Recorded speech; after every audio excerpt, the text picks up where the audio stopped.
Here. Rock and roll.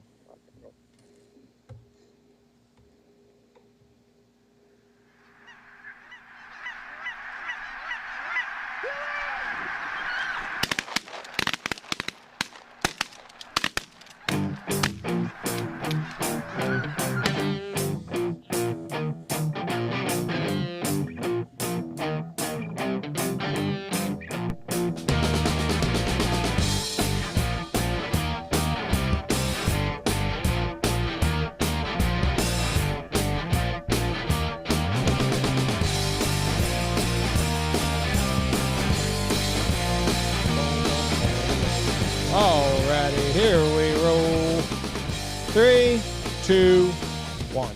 Boom, and welcome to the Big Honker Pod. God almighty, my freaking microphone fell off. Did it knock your hat off, too? Fuck. 3, 2, Why 1, the boom. hell is it up that high anyway? Well, we moved it around for the damn football draft this week, and I haven't jacked with it much. Jeepers. Get with it. It's Monday. Anyways, 3, 2, 1, boom, and welcome to Big Honker Podcast, brought to you by Goose Creek Retrievers. I am Jeff Stanfield. Cat's out of the bag. Like, you can't 3, 2, 1, boom once you've already fucked it up. Like, Well, it's done. Makes me feel better. Oh. With us today, oh yeah, you're Andy Shaver also. People know.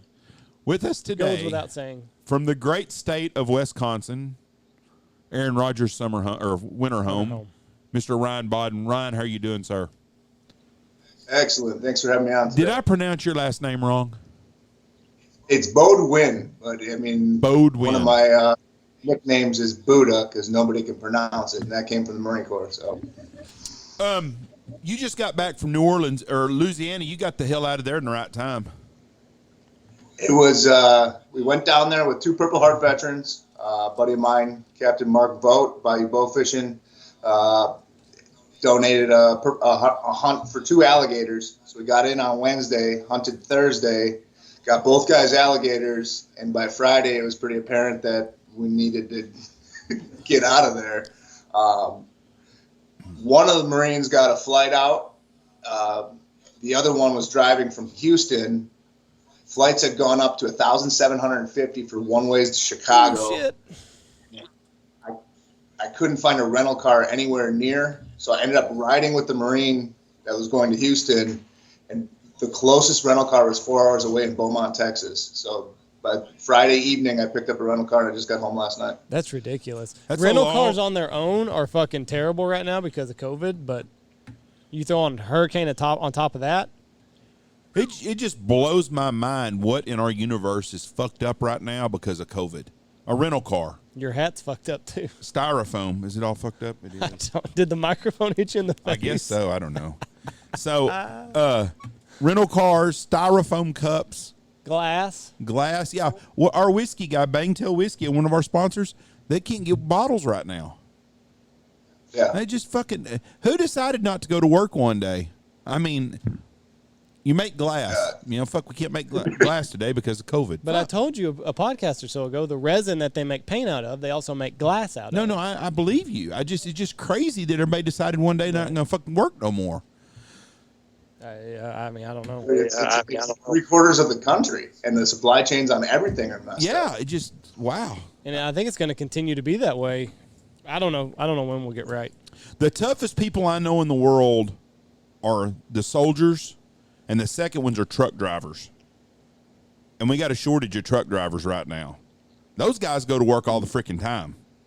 And that just blows my mind that there's that many short truck. They said we're 50,000 truck drivers short in our country right now. That's a lot of damn truck drivers. And they're. I wanted a cheeseburger so bad when I came back from Africa last week, and I went to A&W, and I pulled up. It looked like it was open, and the recording on the speaker is like, we're not open till 11 or till noon because of a worker shortage. And we're open till 5. So I came back at 4, and they had changed the message that we're only open noon to 4 now because of a worker shortage. I was like, come on. Who the fuck goes to work for 4 hours? That's another thing. Right. In fact, if you're going to come in for 4 hours, put in 8 and make twice the pay. And they're paying them people $15, $20 an hour. Yeah, with signing bonuses just to go flip burgers. I'm thinking about getting a job, just flip burgers, just go get signing bonuses everywhere. Listen, they kind of did you a favor because A&W is terrible. Oh, okay. We had it in Canada, so I didn't get the Wisconsin. You got Culver's up there. Why don't you go to Culver's? Culver's used to be good. I think they must have changed where the food comes from, because I haven't really eaten Culver's in probably a year. It used to be awesome. I don't like it anymore. Really? Did you have Whataburger when you was in Texas? I'm an In-N-Out guy. Oh gosh. So is Andy. I'm a Whataburger guy. I like In-N-Out. I like them both. I don't have nothing against In-N-Out. I just like Whataburger better. But In-N-Out's a good burger, so I'm not getting in that In-N-Out. Texas Roadhouse deal with you. But I was very proud of Texas Roadhouse, because I saw that Texas Roadhouse in Wisconsin had 13 Marine uniforms out and had beers put out for them for the guys that passed away in Afghanistan. I thought, God bless them. That's great. I was really proud for them for that. So I will not bash Texas Roadhouse ever again. Classy organization. They've been coming the last 3 years to our Horicon Marsh duck hunt. That's the hunt that we take 85 veterans out over the course of a 3-day weekend, and they come cook Saturday night and fully catered on the house. Texas Roadhouse does? Wow. Well, Yes. More props to them. I take back anything I've said about Texas Roadhouse negatively about being the lubies of the steakhouses, but I won't say nothing else about them bad. So what's your take on everything that we're seeing overseas right now? I am to the point where I'm just sick over it. This is so preventable and predictable. I keep seeing people post, "Oh, Trump started the withdrawal." Right. He started the withdrawal under conditions that if the Taliban did not adhere to it, he basically said, "We're going to bring hellfire and brimstone." And the Taliban obviously did not adhere to those conditions. The current president had at any moment could have said, this is not, the ceasefire and the withdrawal treaty is null and void. But the way this withdrawal has been conducted has been absolutely disgusting. People have died because of it. The blood is on this administration's hands. It's on General Miley. We got generals that are more worried about flying a rainbow flag over an embassy and how work they are instead of mission readiness. I mean, it's sick. He needs to resign a week ago. And State Department too. I mean, all of them. This was so preventable. And that's the thing, Biden has taken a sledgehammer to everything that Trump did in his administration. We had border security. We were building a border wall. Biden X'd it. We were energy independent for the first year. I don't think we imported a single barrel of oil in January. Now Biden is pleading for OPEC to make more oil. We're back in the Paris Accord. So the idea that this is on Trump's head because he bartered this treaty, you've done away with everything that President Trump did. So now you're saying this is the one thing that's ironclad that I can't get out of? I don't buy that narrative at all. It's bullshit, and I can't believe that anybody with two brain cells to rub together would believe that line of shit. This is totally on President Biden. Even a press corps reporter, they're just lapdogs throwing softballs at this guy with pre-approved questions. Even a press reporter, when Biden blamed Trump for this, said, "I don't know if you know this, but Trump hasn't been president since January. Right. You're the president now." Finally, these people are starting to see how terrible this guy really is. I think our biggest problem we have, Joe Biden is our biggest problem, but Joe Biden's not controlling shit. We all know it. Just like when he gets up in the press conference and says, "They told me not to take no questions." You're the fucking president of the United States. You don't need someone to tell you what you can and can't do. The problem we had a president that wasn't a politician. He was a regular guy. He was a billionaire, but he was one of us. What we've got is a bunch of silver spoon pricks that need to have their ass whooped up there, men and women both, that have no fucking clue about being a real person, that are politicians, 99% of them. Tulsi Gabbard, she's been there. I like her. She's the only Democrat I probably like in the country. I think she's a pretty sharp lady. We don't have very many of them in D.C. Most of them are silver spoon rich kids that went to an Ivy League school, and they're the ones that's making decisions on our military, and it pisses me off.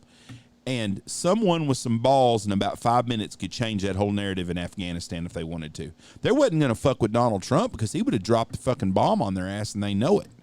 They know Biden ain't going to do shit because he's in bed with Obama and all them fucking Muslims. Sorry to say it, but that's how I feel about that shit.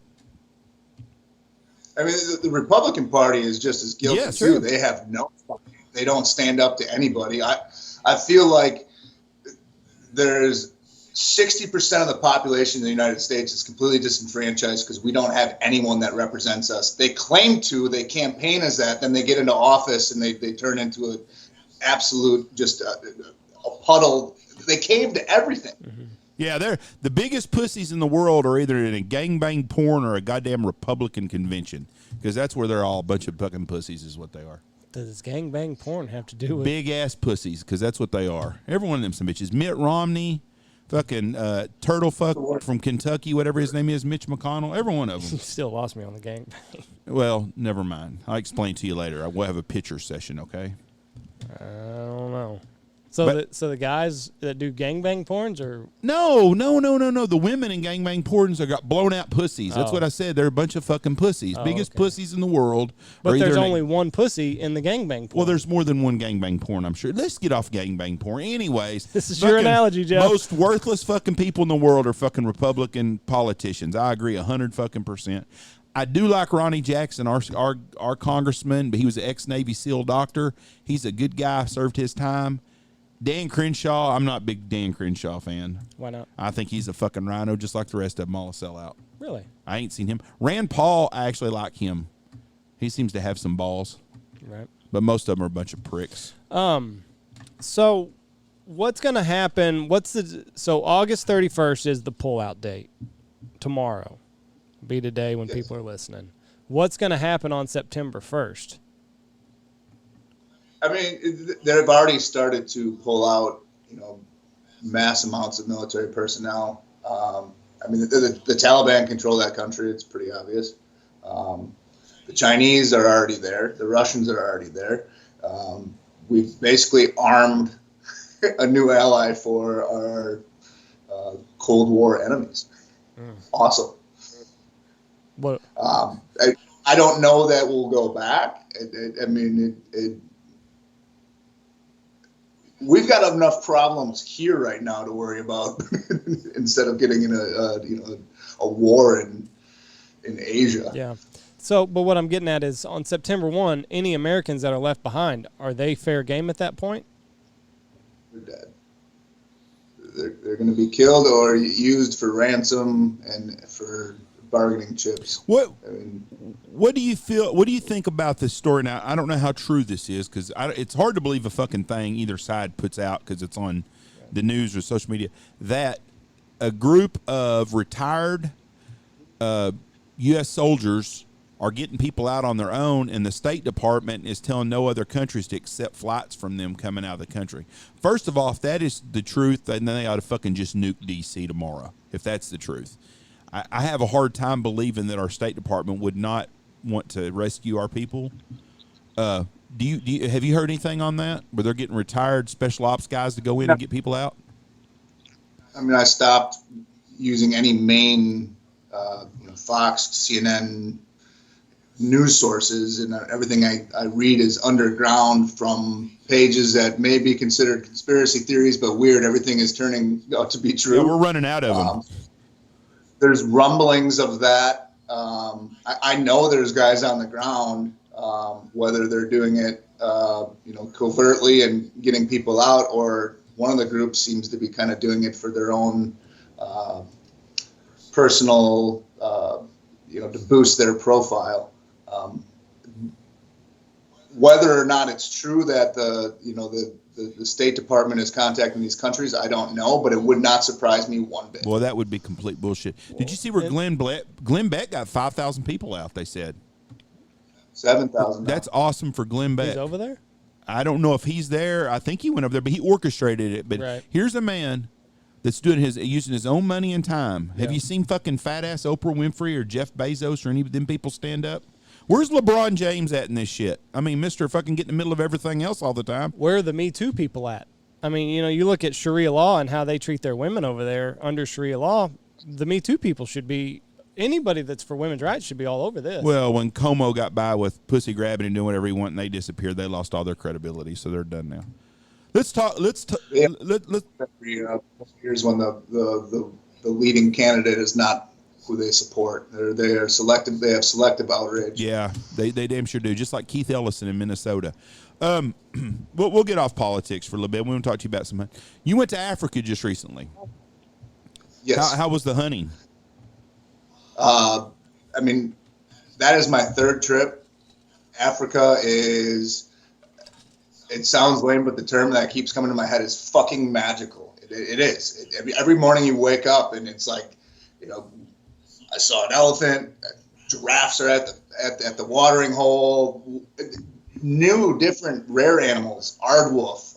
Just not just the the zebra or the impala or whatever you're hunting. It's the whole experience that every day they're like, pinch me, I'm here, and that's my third trip, and I still have that feeling. But this time was for 2.5 weeks, doing the media stuff for Rafiki Safaris. Been working with them for 5 years now, and it's just amazing. Now, what did you chase over there? What were you going after? So we had clients. I was mainly doing the filming, but you can't go to Africa and not shoot anything. Right. So I shot a black wildebeest, black impala, and a black springbuck, which were all kind of just like opportunities where we had clients in the truck and we'd spot something way off, and I'd be like, hey, are you interested in that? No? Okay, well, I'm going to shoot it if you're not. And then we'd go make a stock on it. And they were cool with it. Most of those guys had already kind of run through their package and were at bonus hunts that would cost them a la carte at that point. Right. So what's the environment like there? Is everything from the time that you land, is everything pretty up and up? Is everything safe over there, or you never felt threatened? The week before I left was kind of touch and go. There was a lot of unrest in Durban, in the southeast coast. The former president was indicted on corruption charges. Oh, weird. Go figure. In Africa? I've never heard of that. And his people, mostly his family, his kids, adult children, were organizing. They were attacking infrastructure, and they were burning down stuff in the port and destroying or taking over roads and stuff. But there's a large Indian population in KwaZulu-Natal, that province. And the Indians, the Afrikaans, and the blacks that own, and that encompasses Swahilis and Zulus, that own property and, live in a upper middle class environment, were sick of it. And the supporters of Mr. Zuma overplayed their hand because it united the rest of the people. And to quote a farmer, we shot holes in all them bastards. Oh, the Indians were, they were rolling around like Neighborhood Watch, Neighborhood Watch on steroids. And that was the week before you went there? Yeah. Were you ever thinking okay, we're not going? Yes. I made a few phone calls, and everybody I talked to said everything's been taken care of. My boss and an employee of his have come over here while all the BLM stuff was going on. They're asking the same questions, like, what the hell is going on in America? Right. And I'm like, well, they're burning down Chicago, Minneapolis, whatever. And they pretty much equated it to the same thing. And they said, look, we're going to be 3 hours from there. You're going to be all right. And I was nervous a little bit. I'm not afraid to die, never have been, but now I have a son, and I'm afraid to leave the son without a father. So that did weigh on my mind. But once I had talked to everybody, it kind of pieced everything together on the map, where things were happening. Once you're on the concession, everything's fine. You're so secure. You're so such a rural area, and everybody's got guns. So everybody in your crew. I think you turned your microphone off. Were you fucking with it or what, Jeff? I have no idea. I've had hell today. What you said makes sense, though, and I never thought of it that way. If you're in rural Wisconsin, what the fuck's going on in Chicago or Minneapolis, you don't even think about. Same as out here. If Dallas was burning down, it wouldn't affect us in Knox City. We wouldn't even think about it. So I guess when you're out in Well- the country in South Africa, it's the same deal. I think we're guilty as Americans that it'll never happen here, or we have this American exceptionalism mantra that you were raised on. We're the best. We live in the greatest country in the world, and the only reason we were the greatest country in the world is because we had limited government, and now we have extreme opposit of that, and there's unrest and things that are going on over there are going on here, but we've still got that mindset that it wouldn't happen here, but it is happening here. Yeah, different world. I'm 50 years old, and it's a whole different world than what I grew up in the 70s and 80s with. There's no doubt about it. You got a warthog behind you. Do those eat good? Warthog are probably the most common poached animal. Poached for meat. The people that don't belong on the property will cut holes in the fences and run dogs on them at night. They're also, this is a pretty good one. I got lucky. He came out at the right time. I didn't do anything special. Got a nice tusker, and a lot of Afrikaans that don't outfit, that are going for bushmeat, that go on like a weekend hunt, will shoot every warthog they see, and they're having trouble keeping the managing the population for trophies, managing for big warthogs, because so many people shoot them for food. We have them in Texas now. In South Texas, they've gotten out and they're running wild. How big are they? 200 pounds, aren't they? Yeah. They don't get like massive body wise. Now, did you eat yours? They're small. You said they shoot them for food. Did you eat yours? We did not while I was there. That was one of the last days. That was my first trip. So we shot that. They dry hang everything. Really? For multiple days. Whether they make it into biltong, which is their version of jerky, or if they take the cuts of meat, the good cuts, they'll feed the next group that's coming in, and then they sell the rest to market. You can drive around any city, and there'll be, bushmeat shops with Gemsbuck and Eland and Impala, and it's all stuff that's being sold from outfitters. Now, do that? And then if Skinners and Trackers that live in the village work for you, they'll send meat home with them too. Do they? Do warthogs? Do they move around at daytime only? They're not a nocturnal one like the feral hog or the Russian boars that we have in Texas, are they? You'll see them during the day. They're a daytime animal. They don't move around at night much, do they? Yeah, they're mostly during the day. Yeah, that's what I had read about them too. That's where they're different, because they den up. They den up like in a They dig a tunnel or a cave kind of deal, don't they? Yeah, they burrow. So whoever decided to bring them after the feral hog problem. You can't keep hogs fenced. Once they're these warthogs, in 10 years there'll be warthogs all over the place down by you guys. I told you that, and Jeff didn't fucking believe me. They said they don't think they'll go this far north. I read. They'll go. They're adaptable. Adaptable. Now you're a fucking hog expert, Jeff. It's gonna happen. I'm sure people said the same thing about the feral pig. Don't worry about it. They'll stay localized. Now look, they released they're them fucking out up here. in Kansas. They released them here. Do you think the motherfuckers in Kansas ever thought that they'd be seeing feral pigs? No. They thought they're going to be a Texas problem. They're not going to be an our problem. Now they're an our problem. Congratulations, Kansas. Hope you enjoy them. You've been reading or seen anything on? There's a feral pig population in Saskatchewan. Is there? That's growing. Yes. Oh, I didn't see that. Big time. It's growing. So now you have a group of feral hogs that are cold weather adapted that are slowly growing down the grain belt. Oh, Jesus. We're going to have like a super pig meeting in the middle. There's going to be wild pigs everywhere because they get out of pig farms and shit. And that's how they've adapted. But do the pigs up in Saskatchewan, do they have very many litters a year? Yeah, it's pretty much the same, mass litters with very quick gestation periods. Like fucking Democrats. They just fucking exploding all over the place now. Oh, there you go again, Jeff. What did I say wrong? You're gonna make all of our Democrat listeners turn it off. I think our Democratic listeners have left a long fucking time ago.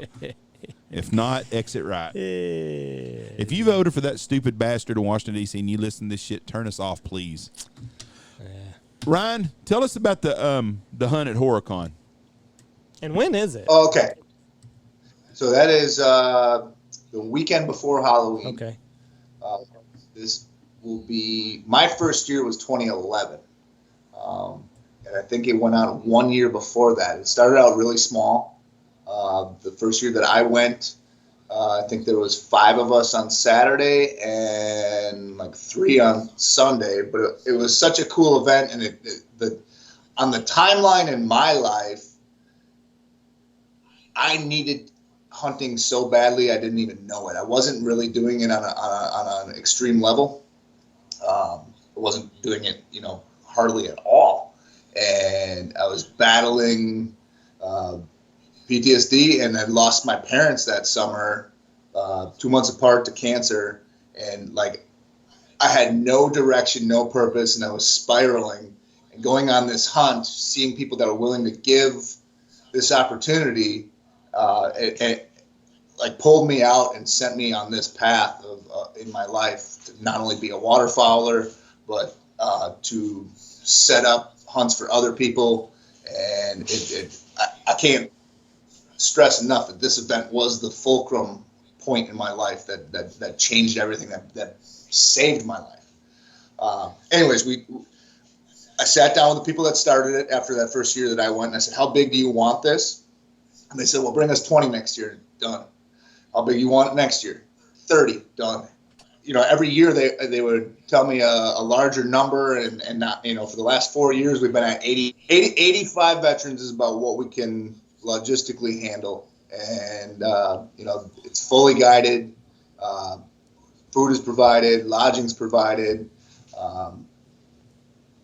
We have a waiting list for volunteers. I mean, that's how big this has gotten. So how did this thing grow so much? Was it just word of mouth, or were you going on social media? How did you get it to the level of where it is now? 85 veteran, and I mean, you've got a waiting list of volunteers. How does it get to that magnitude? Word of mouth was crucial. But I mean, I would call a Marine or a soldier or airman veteran that I knew that was into duck hunting and say, hey, this is the event we have going on. You need to sign up for this, but I also want you to bring 3 buddies of yours that you served with that hunt ducks. Or even if they don't hunt ducks, it's probably the one event where it doesn't matter your ability level. We have enough, logistical people to mix and match for those levels. If I put a duck hunt on 4 vets in the North Atlantic for, eiders, I'm not going to bring a guy that's never duck hunted before. Right. I'm going to bring a guy that lives in Kansas that's only shot puddle ducks, but he's, he duck hunts the entire season. I'm going to give him an opportunity to go after, on an extreme hunt that he would never have a chance for. This hunt, it doesn't matter. It's whoever. And it's kind of cool to see the progression of some guys that show up. They'd never duck hunted before. They showed up 5 years ago, and now they're scouting fields for me. I'll call them like, hey, you drive by there? Yep, check for birds. And they're buying their own canoes or boats, or they're buying their own duck dog. It's so cool to watch that. Now, when this first started, were you only looking for people that had like a similar path that you did, for guys that were maybe battling with some inner demons, or were you only looking for people that you thought that this could help? Or were you just trying to get anybody that you knew at first? Any veteran. I think, if you watch some of my videos, you'll see I always kind of do a little outro session where I interview the guys, and, I'd say, tell me what a veteran hunt means to you. So it doesn't matter outwardly if they're, obviously struggling. There's so many shared experiences. You may not have served together, but you have similar experiences, similar mindset. They'll all say almost the same thing, where like, I needed this hunt, being with other guys that, understand me. I don't have to explain myself. So it doesn't matter, where they're at. Any veteran that applies for a hunt, if they fit the hunt that I put on, they're already going to be at a certain level mentally where like they understand the whole process. Right. Does that make sense? Yeah. And I'm sure you kind of, having somebody to talk to. So you want somebody that has that's not struggling with PTSD, but maybe somebody that has and that has already walked that journey that can talk to these guys and like let them know the progression of when things might turn a corner. You're in such a elite fraternity that there's not a lot of people outside of the armed services that can talk and relate to a lot of these guys and relate and talk about the things that you guys have seen. One of the things I think that people don't realize about a veteran hunt, it's the guides or the people that are cooking or providing lodging. The people that become part of the hunt are very integral, not just because of what they need to do to make the hunt happen. They take away, you when you give, you leave with your cup full. But I think the vets see not just the guy in the grocery store that's thank you for your service, which can feel empty sometimes, even with the best intentions. They see people that are actually doing something and that are donating their time, their money, their knowledge. And I think the vets really see that, like, that's so genuine and so awesome that they're such a part of this process. Now, would you mix and match different branches of the military at first, or did you try to go just Marines? Because there's a little back and forth. Were you worried about any of that going on? I don't cherry pick, branch of service. The hunt that I have available will be the veterans that are selected fit that hunt. So it doesn't matter. Do I end up with more Marines usually? Yes, because I have a larger sphere of influence amongst the Marine Corps community. But if I put together a fishing event, salmon fishing event, and on Lake Michigan a month or two ago, and just the way it worked out, we had 5 Marines, including myself. The captain's father was a Vietnam Marine. So now you have 6 Marines. And I called this guy. He's actually one of our guides at the Horicon Hunt. So I called Mike. I said, hey, I've got this salmon event for veterans. Would you like to go? He goes, yeah. And I go, but I have to tell you, there's 6 Marines and you're our Navy guy. And he's like, oh, shit. He's like, just don't make me drive the boat. It's just the way it worked out for that event. It doesn't matter, what branch. The inter-service rivalry will come out if you have guys from multiple branches. It'll just come out on its own. It's not, I don't like pre-plan that. Right. But is it all in good nature and good fun whenever you're on these events? Like has anybody ever had too many cocktails and taken this rivalry too far? I don't think you'll see that ever. Really? It's joking at this point. When you're still in the active duty, there's people that get pretty jazzed up about it. I don't care. I'm a United States Marine. I know what we did, and I don't need to dick measure. I think that's even back in World War II. From then on, you're always going to have competition between services, but they all got each other's backs. It's kind of like brothers. Someone else can fuck with your brother, but nobody else needs to fuck with your brother type deal. And I think it's the same way. They're all on the same team doing the same thing. My hat's off to y'all for what you're doing. Dan Reese has invited me up to the Horicon deal to come see that, and I think it's a great event, and it's good to see people give back. And I'm gonna give a shout out to Texas Roadhouse again for providing all the food for it. That's a really neat and admirable thing that they're doing, and I appreciate that very much. Well, So you're gonna take Mr. Reese up on his offer? I don't know the time. It's so hard for us to get away. I'm doing some filming this fall, and I don't know where I'm gonna end up at and when I'm gonna get to go. Plus, it depends on what's going on in this freaking world where you're going to be able to go and not go at the rate things are going. So, but yeah, I would like to get up there sometime and film that and see that. I would like to be a part of that. I'll be there every year. I mean, that is the one thing that gets blocked off on the calendar first. Yeah, Dan's one of our guides. He's probably your biggest fanboy. So I got to rip on him a little bit. Well, I appreciate that. That poor boat probably didn't kill shit that day that Dan's out there. Where does Dan rank on the scale of volunteers? Where's Dan at? Is he like, bottom quarter, or where's he at? He's been around for a while. He's come multiple years, so like he's got a little pull. He surprisingly knows what he's doing. That is, you look at him and you don't think that he knows what he's doing. He does give that impression off. No, he's a great dude.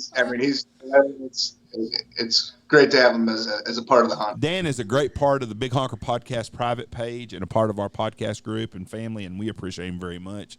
And he is a funny son-bitch. And there's no holds barred on what he will comment or say, especially to Blake Poppy, and I think that makes it great.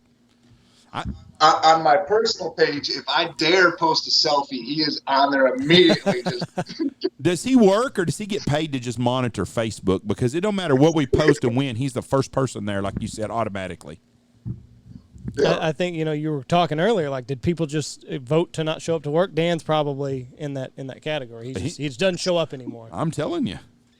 He just says to hell with it. I could take a picture right now of of our big screen here that you're on and put that Ryan's on the podcast with us, and he will make a comment or like on it within 5 minutes. Well, he's already said something. He's already said something snarky about you. He's like, I never heard of her or something like. He's already commented about, because we said that you were coming on, and he's already. He made a comment about peeing in a CPAP machine. Is that what he said? There's got to be a story there then. So the hunt starts on veterans arrive on Friday, and a lot of the people that have been involved for multiple years, you start getting stuff together on Wednesday and Thursday, and they become like a family. So the big night for letting her rip is kind of Thursday for the people that have to be working and make sure this thing goes smoothly. And even vets that have been there multiple years will show up early on Thursday. And there's a boathouse on the marsh that a couple Marines were staying at, and alcohol was had in mass quantities. And so the person that will go unnamed tried peeing in somebody else's CPAP machine. Oh, no. Oof. It was hilarious. I mean, like even the guy in his machine was just like, all right, because he was passed out. They're like, that was good. Never thought to pee in a CPAP machine. How long does it? I don't know. I don't know that I could take that. How long does it take you to like appreciate that kind of humor in your military career? Because you talk to somebody off the street, and that sounds terrible. It's so commonplace. I mean, especially the Marine Corps. Like how far, even this last alligator hunt, the two Marines that came, I knew one via a business relationship in social media, and the other one had been the first sergeant at my old unit. I never served with him, but he was the first sergeant for multiple people that I had deployed with. So none of us really know each other that well, and within 10 minutes of walking in the door, I mean, that stuff starts already. It's instant, like, all right, we're going to mess with each other. And that probably helps the guys too, because they get that element of their life back. Once you get out of the service, you're not pulling that shit on your wife or your kids, I'm assuming. So like having that whenever, you get to go on these hunts, and for 3 days, it's like you're back in the Marine Corps. It's like you're back in the barracks with the guys. Well, even guys that are kind of more proper and less rough around the edges, who are maybe career orientated and or very, very churchy, for lack of a better term, they will see that stuff and be like, "What is wrong with you guys?" But they know it's coming. Like they're so used to seeing that they're like, just shake their head. So which branch of the military, settle this right now, which branch can drink the most? Which is the big party group? Well, I mean, the Marine Corps is the biggest group of alcoholics with guns I've ever seen in my entire life. So the Marine Corps, if there's a beer drinking contest, you're putting your money on a Marine. Oh yeah, Marines from Wisconsin too. I mean, this is the drunkest state in America. I would probably say that's probably pretty damn accurate on the drunkest state in America. I don't know. It'd be them or Minnesota. Playboy used to do a top 10 drinking schools in the country, and they came out one year and they said, well, I looked through the list and there's no University of Wisconsin state schools on there, and there's a little asterisk at the bottom that said no UW schools will be included in this because professionals shouldn't be included with amateurs. Yeah, well, I'll give it to you then. What was the alligator hunt like on this last trip? Were they did they know that? Could you tell that the animals were a little amped up or a little different, knowing that a hurricane was coming in? I don't know, that there was any change in behavior that we could see. So you're setting lines with chicken on it, and they're hooked up. The gators usually come out and eat on the chicken at night. They get hooked up, and you battle them with the rope and pull them to the boat after the battle and shoot them, and it's over. So you're not really observing them swimming around or doing anything different. That weather would tip you off on that. But I mean, everybody left with gators, you said, though. So yeah, we got a 9-footer and almost an 11-footer. Now, are the gators? Are they more? Are there's not as much pressure on them right now because they're not bringing the price, so there's not as much commercial hunting going on for them, is there? And all the gator farming has ruined commercial hunting, which I don't know that that's a terrible thing, because the outfitting, they can make money off taking guys from wherever on a gator hunt and make money off that instead of selling the hide and selling the meat. And commercial gator farming has destroyed the industry. Destroyed any opportunities to lucratively go out there and hunt them for money. What is the what's it cost to go on a gator hunt? It depends where you go. Florida is a little bit more pricey. Mark, who I just went with, is pretty affordable. I think he's at 1,500. I'd have to look it up, but his is any size, and a lot of people will do it.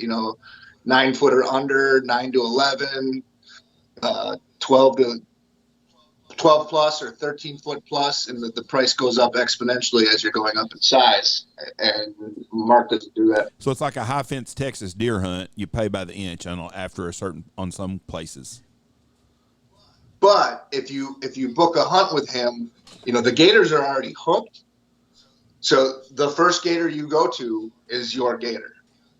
Whether it's 6 foot or 15. Because legally, if it's hooked and you come to retrieve the line, you need to take that gator off the hook and harvest them. So did they just pop them with the 22 in the head like I used to see Elizabeth shoot from the Swamp People, or is it? Yeah, that's it. Yeah, dude, we used a Savage 223. That is just crazy. Them guys. I just can't imagine grabbing a line and pulling in a fucking 15-foot gator before you shoot him. We were joking about Swamp People because one of the Marines gets the gator, shoots it, and then he takes water and he splashes himself in the face, and he's like, "I just wanted to make it real like Swamp People." I mean, and you're doing it. Are you doing it in the day, in the morning? Yeah, you go out about 8 o'clock in the morning. I mean, all the lines are set the afternoon before. Right. So you pull this fucking gator up. I mean, but is it that hard to get an 11-foot gator in the boat? It took 4 guys to pick it up. Shit. And we had to move it over to the bank and then pull the airboat up on the bank and then roll it into the boat. Oh. So what's it weighing? I would have to look. I don't even know. I mean, at least 700, 800 God pounds. almighty. Did they does the guy, does he clean it for you also, or is that just shooting a gator and that's the end of it? They've got quite the operation down there, whereas everything gets contracted out. We literally pulled up with the boat trailered to this cooler truck that he had the keys to. He puts, you've got your tag from Louisiana Fish and Wildlife, or whatever the agency is that manages that, in the gator, and then he filled out paperwork. This is what the guy wants. He wants boots. He wants he wants a hat band. He wants wallet, or he wants a European mount, and throw the gator in the truck, and we take off, and everything else will get shipped. That's badass. That's the way to gator hunt right there. Would you want to shoot a gator, Andy? No, probably not. I have skinned a 12-foot one. We skinned it for a half mount, and I think it took the two of us 6 hours. I mean, that. I'd rather skin a pig than a gator. And that hide, their hide is just so fucking durable. I mean, you got to be just running through knives. You can't keep a sharp knife on a gator skin. I was using the Havlon, the knives that you can replaceable ones. Yeah. The razor blades. I think I went like 7 or 8 of them. The hard stuff wasn't where the hide is real tough. Wasn't that hard? I mean, cutting through that to make your initial cut was tough, but the tough part was being surgical around the armpits, because then that leather's super thin, and that would be a very noticeable thing in the tanning process. So I mean, we were like literally doing just like little itty bitty cuts. The hide underneath the armpits is pretty thin on a gator, pretty delicate. Really? Yes. I thought everything was like fucking bulletproof on those things. And you're rolling it up, and it's greasy. Yeah. It's literally like your hand, like sticking your hands in a bunch of raw chicken. Do they stink too? Well, fuck. What do you think? They smell terrible. Really? Yeah. Swamp ass. I've never been around a fucking gator, Jeff. What if they got like a nice, pleasant aroma to them? You never fucking know. Don't act like you've ever been there. You don't know it. Speaking of smells, so in South Africa, the PHs, the professional hunters are, and especially now that I've been working with them for a while, they're jokesters. They're always pulling pranks. And I shot this springbuck, and I made a post about it. There's this like gland where the hair opens up on the back of the ridge for a ram. And one of the PHs goes, "Hey," because I just killed this thing. It drops dead. And he goes, they open this gland. This gland opens up for like a minute after they die. And he's like, "Stick your nose in there and smell it." And I'm like, "Really?" I'm in the Marines. Listen, you're not pulling this one over on me. Right. So I'm like thinking he's joking. He's like, no, you got to hurry up. You got to hurry up because it'll close back up. And you can see like it's open. And finally, I'm just like, whatever. Even if he's going to shove my face in there, I'm just going to do it, participate in this. And you smell in there, and it smelled like cotton candy. Really? It was like, all right. I literally thought you were going to mess with me, and it's going to smell absolutely rancid or horrible, but it smelled like cotton candy. See, Jeff? Maybe it fucking smelled like cotton candy on a gator. I would have never known had I not asked. 1 of 1,000. Because usually when someone says, smell this. If someone says, smell this or taste this, it's usually not a good thing. It is not. No. That they are setting you up for failure 99 times out of 100. Cotton candy. I wonder who the first person was that noticed that. Probably the first motherfucker that smelled cotton candy after he lived in the outback Africa. Saw it open up. He's like, "Ooh, I need to go stick my nose in." Does it really open up and close, or is he just telling you that? No, I did. It closes up. Yeah, but you're right. Like, who's the first person that decided to smell that? I mean, one of my favorite memes is the first person to drink cow's milk probably did some other weird shit. Like eat an oyster. Yeah, I don't know. I'm telling you what, there's some modern technology it fascinates me. All the shit, all the trial and error. Mushrooms. How many people dropped dead from eating mushrooms before we finally found the ones that we can eat now? Like, oh yeah, don't eat that one that's got the little, oh yeah, that's a speckled mushroom. You can have that, but if it's got lines on it, that's a no-go. And listen, I don't know that for a fact. I'm just using that as an analogy, but like, how many people just fucking ate a mushroom, dropped dead, and they're like, oop. Can't have those. You eat a lot of. Do you go mushroom hunting up where y'all have mushrooms up there where you're at? So that's probably a big thing, aren't they? I don't. It's probably in my skill set. The thing that's lacking the most would be hunter gathering. Morels, fiddleheads, all that stuff. I don't do a lot of it. I should because I turkey hunt so dang much. But I mostly turkey hunt. Edges of a 40 of a farm field that's got a wooded lot or a wooded property line. So I don't get real deep into the woods in turkey season. But then there's people I know that are really good at it, and they are super, super secretive, Brian Klein. Yeah, I see it during springtime, and people just go crazy over those morels. We don't have that issue in West Texas. They don't teach other people because they don't want to give up their spots. Yeah. I'm okay with it. I'll figure it out. But I've never got to have any. But I talked to a guy from Missouri, and he said he wasn't crazy about them, but he says he knows a lot of people that are. Have you had a morel ever? I've never had. That's what I'm saying. I would like to try one to put the theory to bed. But the one guy that I talked to, he said it wasn't his favorite. But I mean, everybody's different. So I would like to try one with a fresh turkey. It's really a rich, buttery, piney flavor. I think they're fantastic. Can you even buy them in the stores, or is it just all wild only? Yeah. No, they don't. There's something about them that you can't grow them. You can't set up an agricultural operation. They just don't. They don't work like that. Yeah. So you can buy them from people that are out there gathering them, and I mean that's where restaurants are getting them from. It's. I've never been to a restaurant that even had them on a menu. It'd be my luck. I'd get the asshole that's like giving me a magic mushroom or something, and I'd fucking eat it and like off down the fucking rabbit hole I go. That'd be my luck. We don't have them here, and I'm surprised that one of these TV shows don't have some reality show like them ginseng guys. Oh, those right. are some fucked up rednecks from Appalachias or wherever the hell they're out of that are getting the ginseng shit and talk about secretive. Have you seen that show? Yeah. Oh fuck. I don't see the mushroom guys here doing it. Nope, not doing it. They're not giving up their spots. Yeah. It's crazy. I'm assuming someone's selling these things also, these morels. I wonder what they go for a pound. I don't know. What?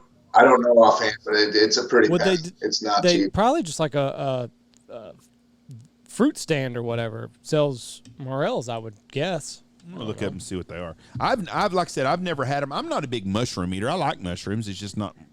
I like mushrooms. It's just not something I don't base a meal on. Like I went skiing with some guys in college, and we had this fruity friend of ours, and that fucker, he was like, "Oh, I can cook that and make it taste just like a steak." Well, he lied. I'll just get a steak. Yeah, we all had steaks. He had a fucking mushroom. Do you mainly turkey hunt up there, or do you travel to turkey hunt also with veterans? I haven't put on a lot of veteran hunts for turkey. Turkey kind of seems to be, at the end of the snow goose season in February, I do need the break. I am burnt out because I'm going hard since August. My wife is probably more burnt out, holding the house down. So I take, back half of February, March off completely, and hang out at home. And by April, I've got the itch already, and I do a lot of solo turkey hunting. Yeah. I have done a few veterans events. We did one in Washington this year for Miriam's. Working on setting something up in Texas for Rios. I've sent vets on events that I can't go to. We sent a guy down for an Osceola this year. But hunting in Wisconsin for turkeys, it's kind of like I'm close to home. Mm-hmm. I can be home and fulfill the fatherly and husband duties I have. And hunt at the same time. So I don't really want to mess with that equation there. I'm the same way. And turkey hunting is kind of my relaxation for hunting because like you said, it's a gauntlet this time. We're creeping up on it. So when I turkey hunt, we do a couple guided hunts here, but when I turkey hunt, I want it to be my time out in the field. I want it to be kind of my sanctuary. I can take my son out there. We can go out and do whatever. So, yeah, I don't know. That turkey hunt's kind of the last thing that I have that is pure. 9 minutes ago, I made a post that you were on the podcast with Dan us and Reese? took a picture. Dan just sent me a private message 9 minutes later. So wherever he's working at, they're not getting shit out of him, I don't think. But he told me to ask you, so I'm sure this is a setup question, because anytime someone messages me to ask somebody something on the podcast, It ain't good. wants to know how the African animal mounts are fighting back by trying to flood your house. Oh. A couple months ago, mind you, the gemsbuck that created this situation has been hanging for 3 years. A couple months ago, the toilet in our master bedroom started just getting clogged. So you plunge it, all right, and then like a day later, it's clogged. And then the water started coming up the shower in the master bedroom. So literally me and my wife were there with dual plungers, like trying to get the water down, and realized that she just walked in the room because she thinks this is the funniest thing ever. We realized that there's a bigger problem, so we hired a rotor-rooter guy that unclogged it. And a week later, it's coming back up the drain. It's coming up the sinks. It's everywhere. Like, it's not good. So we hired a guy with a camera to figure out what the problem was. I wasn't at home. She calls me and she's like, "It's your goddamn taxidermy." I'm like, "What are you talking about?" I drilled a hole through the main sewer line in the wall. Oh, that's an ass chewing coming. Woo! To hang that gemsbuck, and the nail going through the pipe was enough to keep the pipe from leaking, but it's clogging all the stuff coming down, and to the point where it was clogging the entire house. So we had to hire a plumber, rip out the entire wall, and thanks, Dan. Yeah. When you're 67 years old, you're still going to hear about this sometime or another.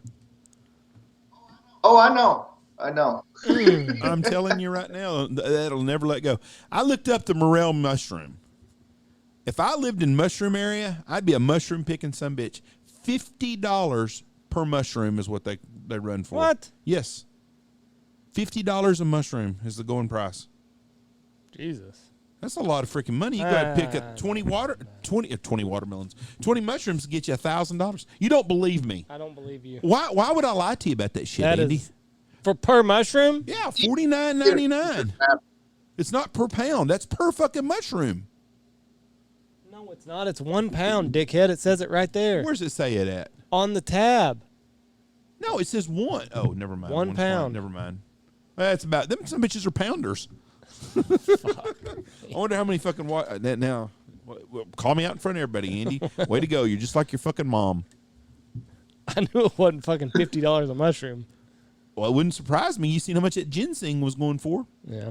So what's your next hunt? I've got a buddy from Florida. Jared Busby is coming up. He's on his way right now. He donated last year both of his personal alligator tags to two Purple Heart vets. We went down there and caught some big gators. But on the boat, he had mentioned, he's like, "I really want to shoot a Canada goose." And I was like, okay, we can do that. So it fit in the schedule here. It's going to be rough sledding. The fields aren't cut. It's too hot, and all the birds are family groups. So if you're not on the X, we'll make it work. We'll get him. I will get him a Canada goose. So he's coming this week. And then I head to Wyoming for a bison hunt with another Purple Heart vet. And then I'm going to go do sage grouse, possibly wolf, come back home. And then we have two guys coming in both amputees. So we'll be doing blind hunting over bait for black bear in northwest Wisconsin, and that gets me to October. So Now, busy schedule. when is you're doing? Where are you doing the bison hunt at? Wheatland, Wyoming. Okay. And when is it? In September? It's the middle of September. Yeah. That'll be fun. Are you excited about that? Have you shot a bison yet? I'm not. I mean, I shot a bison last summer in Texas, which we're barely even making a dent in eating that thing. And I think I got 500 pounds of meat on that big bull. Jesus. So I don't know that I'll ever shoot one again, unless it was a cow just for meat. Right. I mean, I shot a 10-year-old bull, so that, I mean, getting him mounted, it's pretty much a once in a lifetime hunt. Yeah. But a woman out of Colorado had bought 2 bison from this rancher. I mean, it's a big ass ranch. And then she decided to donate one of the bulls to a Purple Heart and cancer survivor. That was her stipulation. So sometimes, like, the person that's donating the hunt gets to put stipulations on the hunt. Right. And that kind of narrows your search a little bit. What about the wolves? Is that going to be? I luckily knew it. I was like, yeah. What about the wolves? Is that going to be in Wyoming also? Yes. It's going to be if I have time. Levi, my buddy up there, and Cody says he knows where they are. We'll probably hunt them for a day or two. It's not going to be like a serious everyday grind out until we get it. It's just I have some time on the back end and see if we'll make it happen. Those fuckers are taking over everything up there. The wolves. I'm not even going to reference them, but yes, they are. Like Democrats. Mm-hmm. Another shot at our Democratic friends. They're a huge problem in Wisconsin. Yeah. They've destroyed the northern deer herd. I haven't deer hunted in northern Wisconsin in, this will be 9 years, because I'm just done with it. I'm done watching any preparation, any scouting you do just be totally destroyed by these bulls. And I mean, why did they even do it? Just bunny huggers Bingo. made some rules and like, hey, let's reintroduce the wolf to northern Wisconsin? No, I have no problem with the wolf being there. I have a problem with mismanagement. It's more than mismanagement. It's criminal mismanagement. Because you can't go after wolves? We had a season last year. Well, there was an initial season, and then the second year, a judge from New Jersey decided to put an injunction on it, and the feds got involved. So there was multiple years where there wasn't a wolf hunt. They opened it back up, and I'd have to look up the exact numbers, but basically they said, here we have a 200 wolf quota. I mean, and in 3 days, they were way over the quota. And it was bam, bam, bam. I mean, I know a guy that killed 3 wolves in the first morning. Wow. He had clients because he's a bear houndsman for bear up here, and he had lost 2 of his hounds last year to wolf depredation, and like he was on a mission. Fucking pissed. You know why we don't have? He was fucking. You know why we don't have wolf problems in Texas? Too hot. No, we had wolves here before. We killed the motherfuckers and got rid of them. They were a different wolf. They were different wolves, but we had wolves. But I know a guy that owns a ranch in Wyoming. I'm not going to mention any names, but they have a rule on their ranch. They shoot every fucking wolf they see. That's John Dutton. Well, John's smart then. But I can't believe that the people in Minnesota and Wisconsin and these places haven't taken this action and just did it themselves. Don't go fucking bragging to your friends and shit. Just shoot the fucker and let it lay and let it rot. I know there's guys that do. Hell yeah, they do. If you were to walk into a bar in northern Wisconsin and say, "Hey guys, I just saw a wolf down the road," they would say, "Get your ass back out there and go." Yeah, exactly right. And I don't blame them. And that's what surprises me and I know that happens some, but in these western states where they're having real problems, like in Montana and Wyoming and Idaho and stuff, fucking shoot them fuckers. Yeah. That'd be the I mean, they have a place in the ecosystem, but if it's not managed, they kill for fun. We have an elk herd in northern Wisconsin. A lot of people don't even know that. That elk herd was growing on a steady incline every year the population was getting bigger. They brought in new genetics. I think they brought in some bulls from Kentucky to bring in new genetics, and so it's steadily inclined, and it's just literally all because of wolves. It's killing everything. They kill everything. That's right. So if they do have a place in the ecosystem, if they can survive and get used to not getting their ass shot, they'll make it. If not, then they won't. I mean, if we can fucking figure a way to wipe out fucking mosquitoes, we would too. There's not a place for everything on the table right now. Well, right. I mean, yeah. But like you said, you don't have a problem with the wolves being there, but let's manage these things and not let them just completely destroy our deer population and our elk population and everything else. So I get it. There's a little girl I saw where a 4-year-old or 5-year-old girl got attacked by a mountain lion somewhere outside of L.A. this weekend.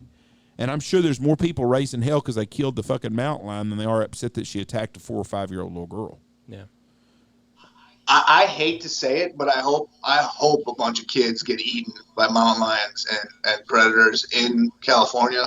A, so they don't grow up and vote Democrat, and B, because they need a wake-up call. I mean, they've banned trapping. Yes. The Tule elk, the Roosevelt elk, and all the native populations that are in California are going to be, which were already struggling, are going to be wiped out. Yeah. It's not a good situation. And when you have people that will come in and manage the cat population, eat the cat, because mountain lion is freaking delicious. You think put money back, put tax revenues in there because there's outfitters getting paid to do this.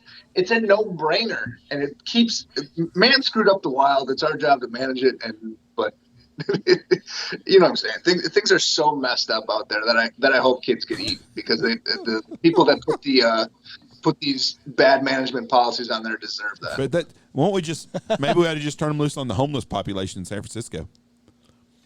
The whole West Coast.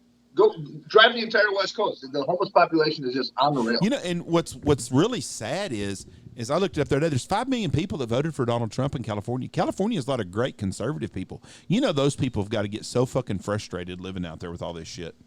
Now I don't know that they're wanting to see the kids get eaten by mountain lions, but they are very frustrated with what goes on out there because there is no common sense.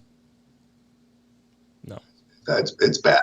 It's growing. And Colorado is starting to have, voting booth conservation. They're literally letting people vote on. There'll probably be no more mountain lion hunting with hounds or bobcat hunting with hounds in Colorado at some point in the next 5 to 10 years. Washington State, Oregon, they're literally, New Mexico even is screwing up everything because they're letting people vote that have no business because they're voting with their heart and not any knowledge or the thing that we keep hearing, trust the science. They're not looking at any of the conservation science, and that's coming everywhere. I was looking for the Karens that were harassing the hunters on the golf course, and another video popped up. It was a guy. He'd shot a deer on Long Island. He shot a deer in New York somewhere, I'm assuming. He was driving through Long Island with the deer in the back of his pickup. No fuck. I bet that opened up a can of worms. This kid is boo-hooing outside of his pickup. His dad I saw that. Is like in his face, like, hope you're fucking happy, man. All these kids are like playing street hockey and shit, and I saw that. What if your fucking pet gets shot? And he's like, dude, I'm going to eat the thing. Like, I'm going to use its resources. Like, you need to calm down. He's like, do you eat meat? Do you eat steak? It's like, there's no different in what I did other than I just became the butcher. Like, I know where my meat is coming from, whereas you have no fucking clue getting it from a supermarket. And that kid's just bawling. I think at one point he takes his hockey stick and beats the fuck out of that guy's pickup. The kid, like 11 years old, fuck you, man. And the dad's just like letting him do it. Maybe we do need this vaccine to fucking sterilize some of these pricks that are having these people. Maybe that would make things better. I'm rooting for coronavirus. More people need to die. So we're for mountain lions eating children, and we're for more people succumbing to the coronavirus. The coronavirus did not take out the people that we needed is the problem. Right. Yeah. Just think of this. This is the United States in a nutshell right now. The 2 most powerful women in politics in our country are both twat waffles from fucking San Francisco. Knee pad Kamala Harris, and fucking Nancy needs another fucking facelift Pelosi. It's scary. That is right there, scary enough. Well, Ryan, we appreciate you coming on here. We thank you for everything that you do, man. I mean, really, you're giving back to some guys that really deserve it. So you're doing an incredible job, and we hope this reaches somebody, and maybe they get in touch with you down the line and maybe hook up with you on a hunt. Hell yeah. We appreciate you, bud. And maybe I'll see you with Mr. Dan Reese, who's working hard, I'm sure, today. I'll be there. Well, we hope that everything goes according to plan this year, and you get everywhere that you're supposed to go, and have success everywhere, bud. And if there's anything we can do for you in the future, let us know. Appreciate it. Hey, thank you. Bye. Yep. Damn it, I didn't get it. Another shout out to Texas Roadhouse. That's like 4 on this episode, Jeff. Hey, it's the Luby's of steakhouses, but they give back, and I'm very proud of them for that. So, matter of fact, next time we go to Abilene or somewhere, I'm going to let you go there and have some bread and cinnamon rolls. Or bread and cinnamon butter, whatever it is. They are delicious. All right. Thank y'all for listening to us. It's going to be a busy week this week. We're going to have a special fantasy football podcast for all you non-fantasy football listeners that get mad every time we do this. Don't worry. It's a bonus episode. It's a bonus. It doesn't count toward your 3. Yep. We'll have our 3 this week and a special one with Mr. Trevor Shanahan, and we're going to talk about fantasy football, the upcoming NFL season, and we will start having our weekly pick'em next week. And we'll have that all the way through football season. Anyways, God bless y'all. Thank y'all for listening. It was another record-breaking month in August for the Big Honker Podcast. We appreciate that. Go over to our YouTube channel and subscribe. Anything else, Andy? That's it. This will be the last week of the giveaway because next Monday we will draw a winner. So you've only got one more week to get as many entries as you can. And we'll pick a winner September 6th, Labor Day, after I draft my second championship fantasy football team. Y'all basically just gave me that draft. You do know that, right? What did they schedule? What did they grade you as? Jeff. The second worst in the league or the worst? Harry was the worst and you were second worst. Y'all gifted me that draft. Who did they say had the best draft? They always go with the first. Okay. Because you got Christian McCaffrey. That was a no-brainer there, I hope. All right. Thank y'all for listening to you. God bless y'all and have a great week. Go check out all of our sponsors. Hunting season is getting close and you need gear. You need Gundog Outdoors. Protect your four-legged friend. Goose Creek Retrievers, Bangtail Whiskey, Eyesight Drone Service, Stanfield Hunting Outfitters, Lucky Duck, Dirty Duck Coffee, Boss Shot Shells, Dive Bomb Industries, Pacific Calls, Shin Gear Waders, and while you're scouting, go check out our boys at the Looking Glass Duck Club podcast.